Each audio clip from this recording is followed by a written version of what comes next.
Hello，你好，Welcome back，欢迎回来to Wisdom Wednesday with Johnny Tiger on April 16th, 2025.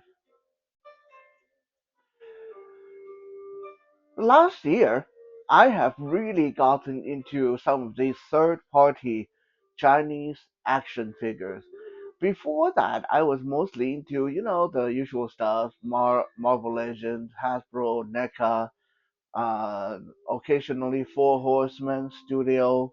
That would be my luxury item.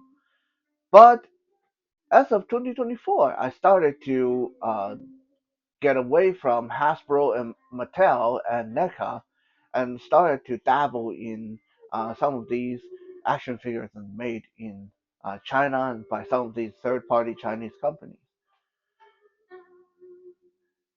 Now, why am I talking about this? Because if you have seen if you have looked into the third party toy scene by some of these Chinese made toys, there's a good side and a bad side. Okay, the good side is some of them are awesome. Like, for the same price you would pay Four Horsemen, you would get a figure that's just as good, if not better, and come with more accessories that have better articulation.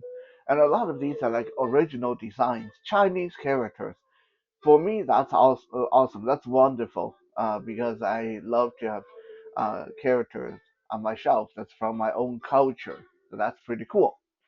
Now, the dark side, the flip side of this is you will come across a lot of forgery. A lot of uh, just very despicable kind of practice by these Chinese companies, such as they'll steal the idea of Ninja Turtle and they turn it into Samurai Turtle. And if you know what you're looking at, it's still Ninja Turtle. It's still Leonardo, Donatello. They just call it something different to get around the whole copyright issue. And to me, that is quite despicable. Okay, there are some that steal the like some of the figure arts, Dragon Ball Z characters, and some of the Marvel characters. They're like making these, and they just name them something different, but they look like Marvel characters. They feel like Marvel characters. They look like Dragon Ball characters. They feel like Dragon Ball characters. So it's like a lot of uh, uh, forgery, a lot of uh, almost like scam type of mentality going on over there. Now, unfortunately, this is not just a new thing, and not just an action figure thing. I remember many years ago, I was told this story by a family friend. This was way back in the 80s, 1980s.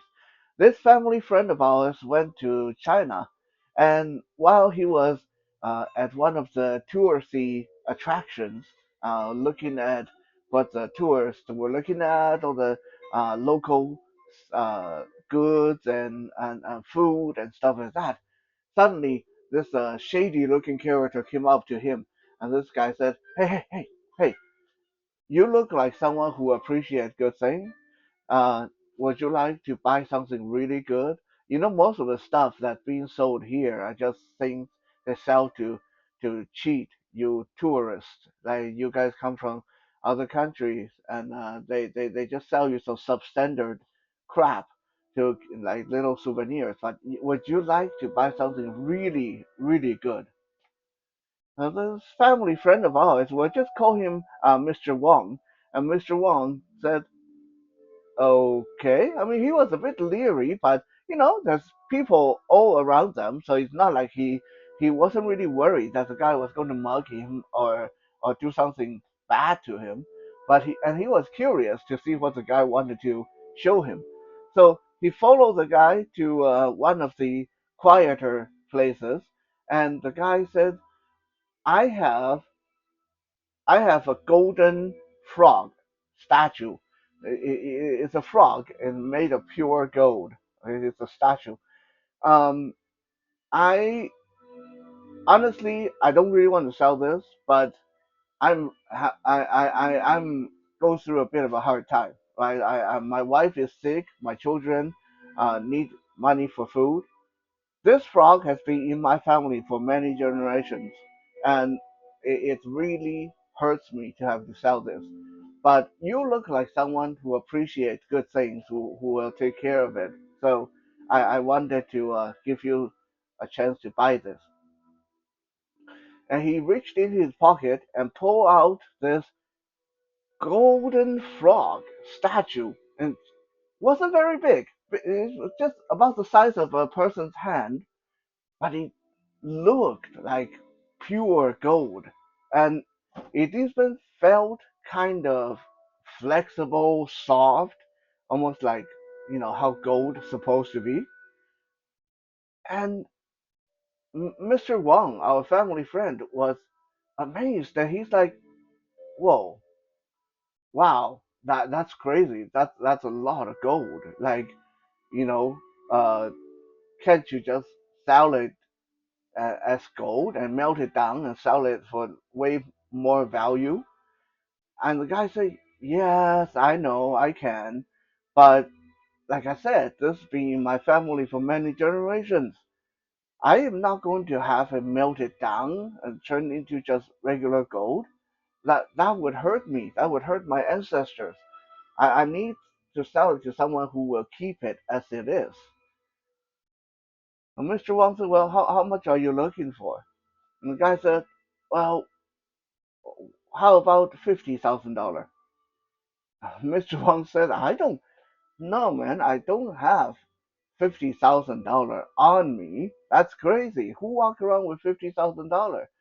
I mean, unless you take credit card, but I doubt you do." And the guy said, "Well, crap, I really need the money today. Um, how much do you have on you?" And Mr. Wang said, "Well, I have $20,000." And the guy said, "Wow, wow, dude, that's like less than half of what I want." And Mr. Wang said, "Yeah, I'm sorry. That's all the money I have on me." And so the guy said, "Well, okay, okay, fine. Better than nothing.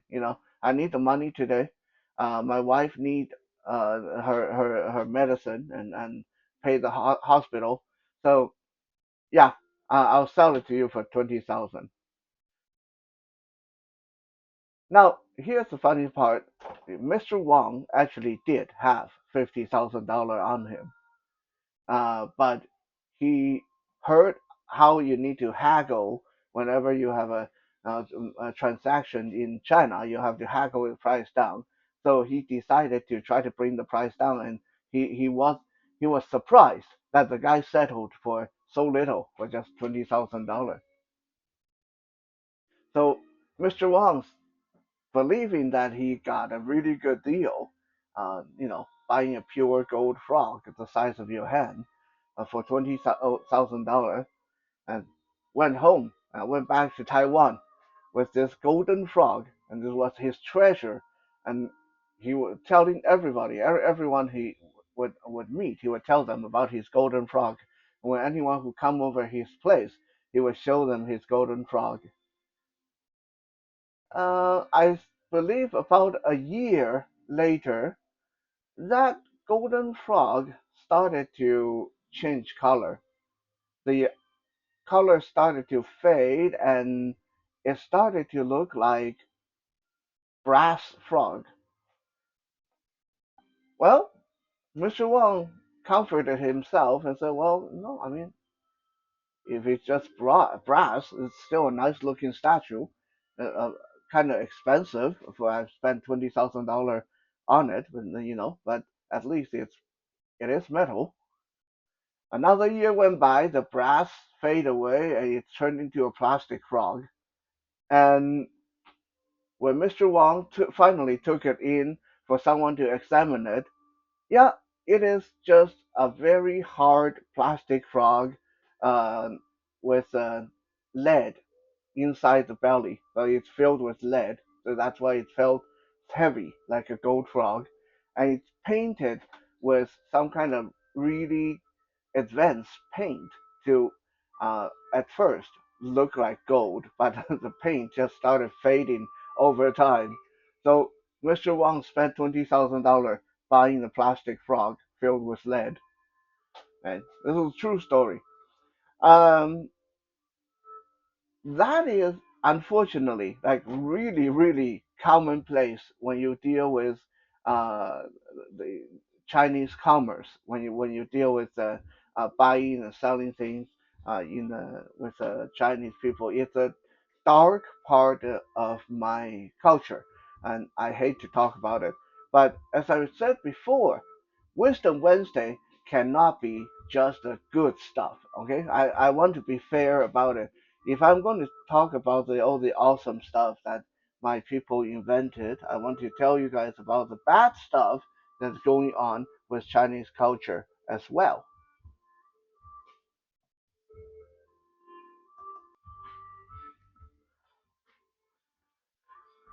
Now, the prime example of this kind of forgery, this kind of bad behavior, has been reflected through the trade of artwork throughout the history. And this is also another reason why I want to talk about this, because as an artist, this kind of hits close to home, even though I do not do any kind of traditional painting. But let's face it, if people want it badly enough, eventually someone is going to take uh, aluminum or copper and just 3D press Tiger Tactile style stuff onto them and market them like tactile art. Now, because there's such a lack of tactile art for blind people, I honestly wouldn't be too bothered if someone does do that, but it would be a little bit hurtful as the original creator of this style of art. That would be a bit annoying if someone starts marketing these as their own.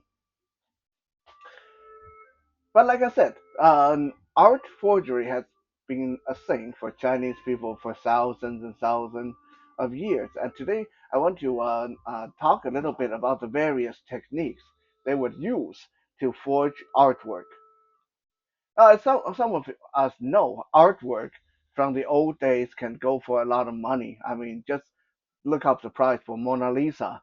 Look up the price for some of those old Picasso paintings, and you know there's big money in the art world and big money in the of course being made by forgery. So the first technique invented by Chinese art dealers to forge artwork and to double down on what they would sell to people is a technique called splitting. Now, to understand what splitting is, you need to first understand how the parchment paper that was used for painting, Chinese oil painting, were made.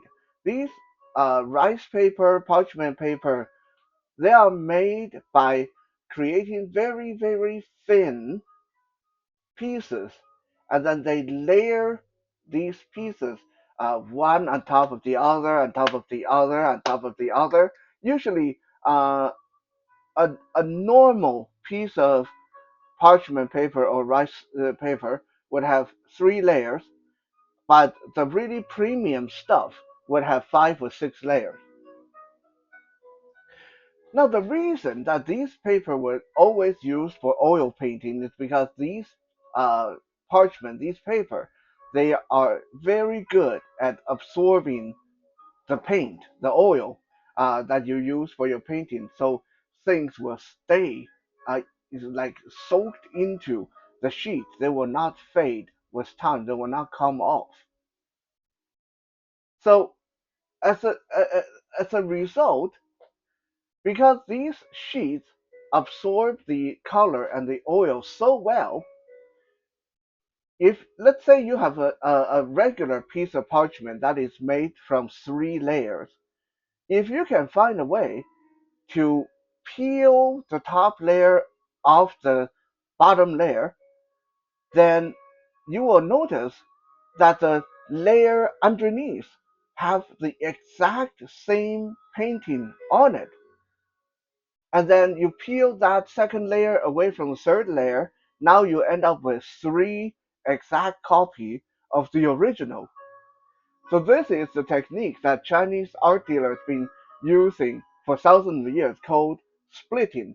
They take a piece of original artwork and then they soak it in a special solution so the layers of paper would come apart and then they carefully peel them away from each other. So now rather than selling, let's say you have Mona Lisa, you can sell for $10 million. Well, now you have three copies of Mona Lisa. You can sell you can make $30 million.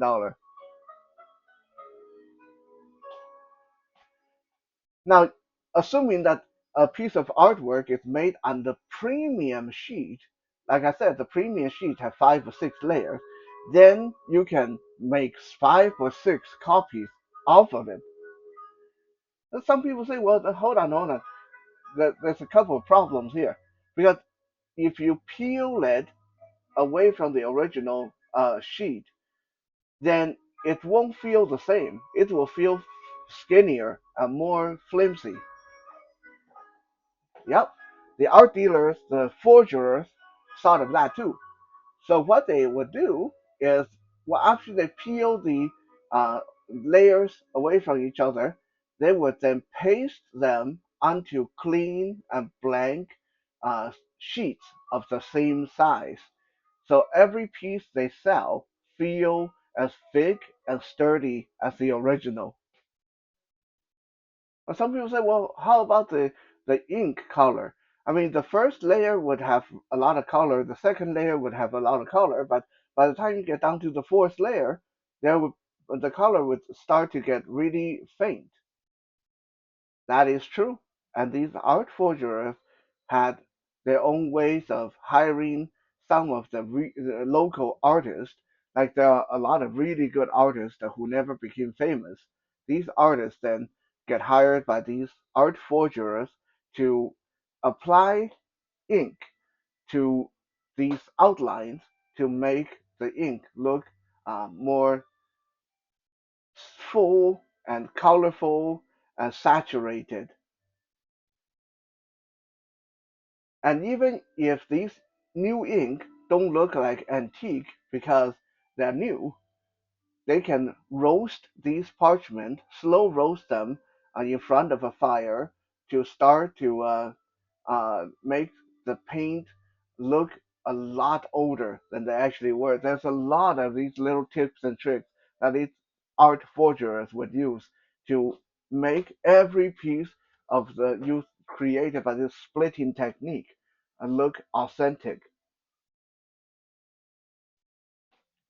Now, the one thing that we will say with a splitting technique, obviously there's a big degree of risk involved because if you don't know what you're doing, if you do it, if you mess up, then you destroy the entire piece of artwork. You won't get any money out of it. Uh, that aside, when you think about how these duplicates were created by splitting, at least they were still basically the original piece. They were exact duplicate of the original artist's work. There were illegal copies. There were there were illegal duplications, but at least you wouldn't feel cheated if you bought them because you you you still bought a genuine copy that just duplicate of the original, but it is still made by the hand of the original artist. So you can't exactly say these were total fakes. They were at best just like illegal copies. The next technique, on the other hand, we are getting into true uh, forgery and copying territory because the next technique is called copying. Now, back then, there's no photocopier machine. You can't just photocopy these stuff. But some artists specialized in copying other people's work. The grandfather of copycat technique was one of the Song Dynasty, one of the best artists in the Song Dynasty. Uh, this guy, uh, I believe his name was Yu Fu. So this guy was a very famous artist in his own right.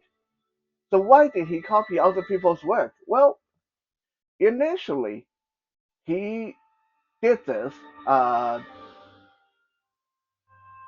he initially he did this uh, out of a sense of being a prankster. So Yu Fu or Yu Fu um, would often try to slip a fake copy of someone's painting to the owner and see if he could trick them into thinking that was a real thing. And then when they took the fake copy, he would laugh and then tell them that no, that one's not your original. That one's mine. Here's your original. See how good I am at copying you. So in the initially, Yu Fu did this sort of as a joke, as a prank, to prank his friends. One time, a art dealer friend of Yu Fu came to see him at his house, and this friend knew that Yu Fu was always interested in old antique paintings by famous artists. Uh, Brought him a painting of an ox made by this famous painter called Dai Song in the Tang Dynasty. There's a Tang Dynasty painting. So this art dealer friend said, "Hey, I just came by this Dai Song ox painting. I know you always love old painting. So before I sell it to anyone else, would you like to buy it?" And Yu Fu looked at it and he was smitten by this painting. And he kept turning it around in his hand, studying it from different angles, but he didn't look like he was going to buy it. So his friend said, "Well, okay, well, if you're not interested," and Yu Fu said, "Oh, no, no, hold on. Look, I'm kind of tight on money right now. Can you leave this with me for a couple of days? And I'll see if I can come up with some money. And come back and see me in 3 days, and I'll either pay you or I'll give the painting back to you." Well, because they've been friends for a long time, so this art dealer friend said, "Yeah, sure, okay, fine." And he left. And 3 days later, he came back, and Yu Fu said to him, I really tried to raise the money to pay you, but I can't. That it's just too expensive. So here, let me give you your painting back. And so Yu Fu opened up the painting and said, "Look, take a look. Okay, this is the one that you left here, right? No damage, nothing wrong with it. Okay, I want a receipt that said I gave the painting back to you." So his friend wrote him a receipt and took the painting. Well, next morning, this art dealer friend came back and banged on Yu Fu's door, and he shoved the painting back in his face, and he said, "You rotten bastard! You gave me a copycat a copycat copy. You gave me this is not the painting I left here." And Yu Fu started laughing, and he said, "Yeah, okay, you got me. You got me. I was going to call on you, not call you. They didn't have telephone. I was going to call on you today anyway to let you know you took the fake one. Uh, but hey, tell me, how did you find out? How can you tell that this is a fake one?"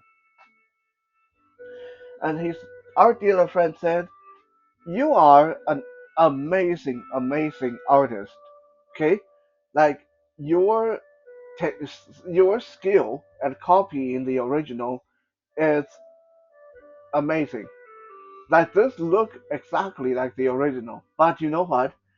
I am an amazing art dealer. I know things that you don't.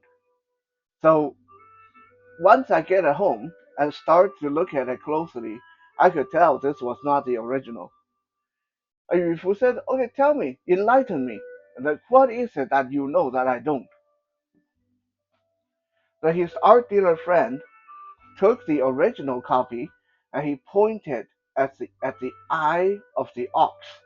And he said, look, most people don't realize this, but if you look at the eye of the ox very closely in this painting, you can see the shadow of the ox's owner reflected in the eye of the ox.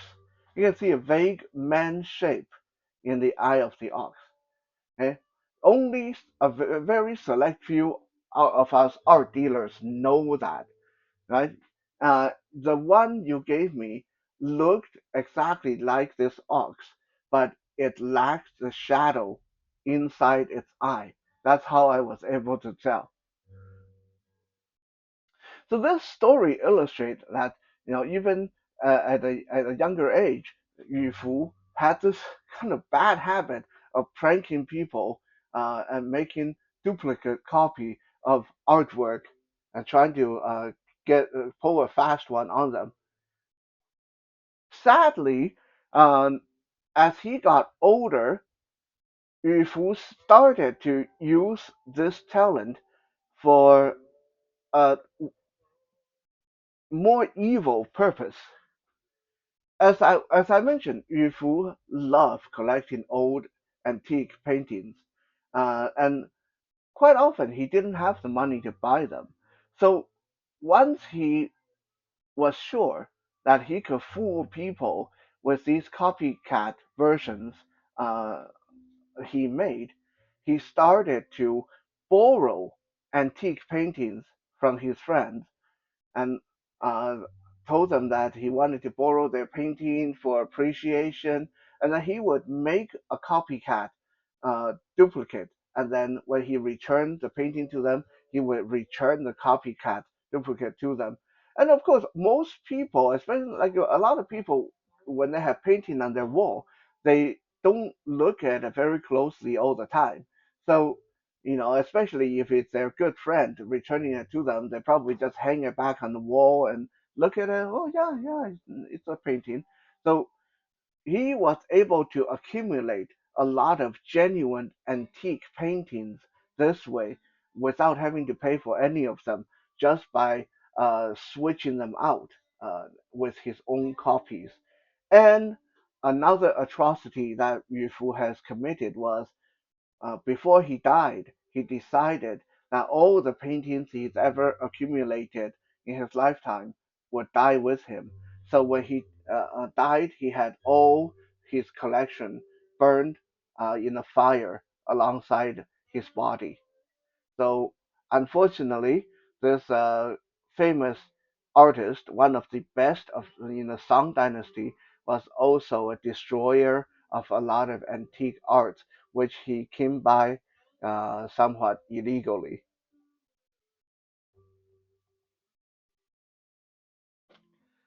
Perhaps the most famous case of a very famous person getting tricked with a forged copy of a piece of artwork was none other than Qianlong Emperor from the Qing dynasty. Qianlong Emperor, if you study the modern Chinese history, you know that Qianlong is known as a little bit of a uh, art whore. Qianlong loved poetry, loved brush strokes, and loved artwork. He loved to collect them. He loved to make them. Unfortunately, most of his creations were garbage. But he was definitely enthusiastic about art. And Qianlong Emperor had this, uh, you would say, holy grail that he always was going after. This holy grail was a piece of painting called the Fuchun Sanji Tu, basically translate to the mountainous landscape of Fuchun. Mountainous landscape of Fuchun. This piece of painting was created hundreds of years before Qianlong Emperor by a great artist by the name of Huang Gongwang. Huang Gongwang was one of the best artistic talents in the when China was ruled by uh, Mongolian people. Huang Gongwang was uh,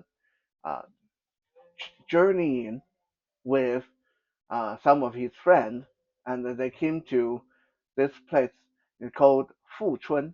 Fuchun. This happened in, let's see if I remember my history. Sir, 1347, 1347 AD, 1347 AD. That this was when Huang Gongwang, this artist, came to the place called Fuchun, and he was so taken by the scenery, the mountains and rivers and lakes in this place, that he decided to stay there and create the Fuchun Sanji Tu, the mountainous landscape of Fuchun painting. It took him 4 years to create that piece, and then he gave that piece to his best friend, a monk uh, by the name of Wu Yong, monk Wu Yong, and then that painting basically been passed down through many generations, and finally, Qianlong Emperor of the Qing Dynasty heard about this Fuchun Sanji Tu painting, and he really wanted it. He uh, offered up a lot of money for this painting, and finally, one day, someone showed up at the imperial city and with this painting and sold it to Qianlong Emperor for millions of gold. And Qianlong Emperor was so in love with this painting. It was like the holy grail of his life. Like, and he carried this Fuchun Sanjitu with him everywhere he went. He even slept with this by his bedside. And when he went out to uh, travel and hunting and stuff like that, he would carry this with him everywhere he went. And whenever he felt like it, he would write some prose or lyrics or poetry on this piece of antique painting. It's like sacrilege. Like when we hear about it now, like you're not supposed to write things on antique. You're not supposed to like add your own stuff to it. But hey, he was the emperor. He could do whatever he wanted. Now, no one was going to tell him no. Especially he bought it already. Well, there was a twist to the story. About 5 or 6 years after he bought the Fuchun Sanjitu, suddenly another person showed up at the imperial palace and wanted to sell him a Fuchun Sanjitu. Qianlong Emperor was quite angry because after having both copies uh, examined, he realized that the one that he's treasured in this past 5 or 6 years, was a fake, was a really good copy, but it was total fake. And this new one is a genuine one. Well, now that's an embarrassment for the emperor. Like he can't let everyone know that he just got duped and he'd been carrying a fake copy around for 5 years, telling everybody, "Hey, look at my Fuchun Sanjitu, look at my Holy Grail. Oh my God, I paid millions of gold. Oh my God, this is a fake copy." Yeah, no, he wasn't going to do that. So he announced to the public that this new one, that the new one that got brought to him, is the fake copy. He said, "I am very angry that someone would make a fake copy of my Holy Grail, but this is a very good copy. It's fake. It's definitely fake, but it's very good. So I think the person who brought it, we can't blame him because it's such a good copy. No wonder that he thought it's a real one. So um, I'm going to give him some gold, and I'm going to keep this one uh, as well because it's fake, but it is a very nice one. So yeah, so he paid the person off and kept the painting. So now he has two versions. So now he has the fake one that he's been uh, keeping with him for the past few years, and then he has the real, genuine one. And it is because of that little twist in the journey of this Fuchun Sanji Tu painting that today, when we see this painting in the Chinese museum, it's clean, unblemished, because Qianlong, by that point, has already gotten it out of his system. So he did all his writing and addition and commenting on the fake copy that he got first. And when he finally got the real one, he left it alone. He didn't write anything on it. So in some ways, the forged copy saved the real copy in this case. History is very interesting sometimes. Sometimes it's like destiny, sometimes it's like a big cosmic joke. Thank you for checking out today's episode. I hope this has been entertaining, interesting episode for you guys. Um, I will see you guys in the next video.